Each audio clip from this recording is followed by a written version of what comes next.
আমাদের উদ্বেগ হচ্ছে এই সরকার এখনো পর্যন্ত লেভেল ফ্লাইং ফিল্ড তৈরি করতে পারে নাই। অবৈধ অস্ত্র উদ্ধার করতে হবে, সন্ত্রাসীদের গ্রেপ্তার করতে হবে। আমাদের 8 দলীয় জোটটা এখন 10 দল, সবাই যেখানে সমঝোতার ভিত্তিতে আমরা দাখিল করেছি।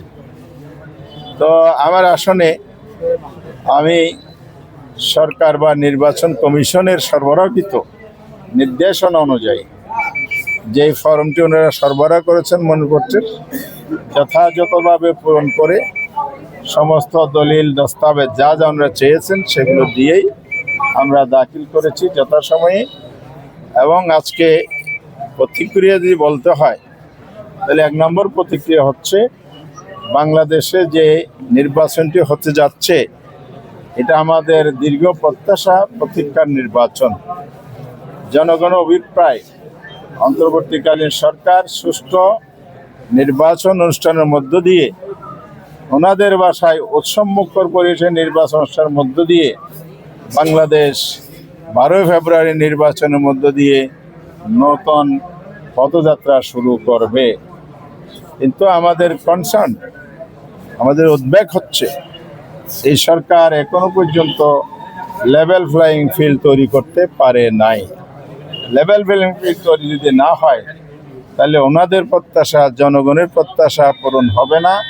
সুষ্ঠু নির্বাচন, উৎসবমুখর পরিবেশে যে নির্বাচন সেটা অনুষ্ঠান করা সম্ভব হবে না। আমরা সরকারকে দাবি জানাবো লেভেল ফ্লাইং ফিল্ড তৈরি করতে হবে। এর জন্য কয়েকটা বিষয় জরুরি। একটা হলো অবৈধ অস্ত্র উদ্ধার করতে হবে, সন্ত্রাসীদের গ্রেপ্তার করতে হবে, প্রশাসনের নিরপেক্ষতা, সরকারি প্রশাসন, নির্বাচন কমিশন, মাঠ পর্যায়ের প্রশাসন সবারই নিরপেক্ষতা নিশ্চিত করতে হবে। ভোট কেন্দ্রে সিসিটিভি ক্যামেরা স্থাপন করতে হবে এবং পোলিং বিচারিক যাদেরকে নিয়োগ করা হবে সেই জায়গায় যেন কোনো পক্ষপাতিত্ব না হয়।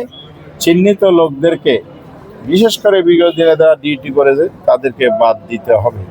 সর্বোপরি সুষ্ঠু নির্বাচন যদি করতে হয় তাহলে এখানে পর্যাপ্ত নিরাপত্তার ব্যবস্থা করতে হবে। দখলদারিত্বের যারা কাজ করে, ব্যালট ডাকাতের কাজ করে, বিগত ধরনের ফ্যাসিবাদী আমলে যে নির্বাচন যেমন দেখতে চায় না, এই সরকারকে সেই বিষয়গুলো চিহ্নিত করে যথাযথ পদক্ষেপ নিতে হবে, তাহলে নির্বাচন সুষ্ঠু হবে। আমি আশা করি এর মধ্য দিয়ে সুন্দর নির্বাচন হবে।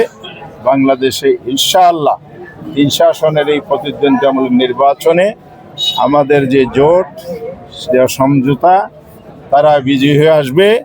আগামীর বাংলাদেশ গড়ার স্বপ্ন বাস্তবায়নে আমরা সবাই মিলে দেশ গড়ব ইনশাআল্লাহ।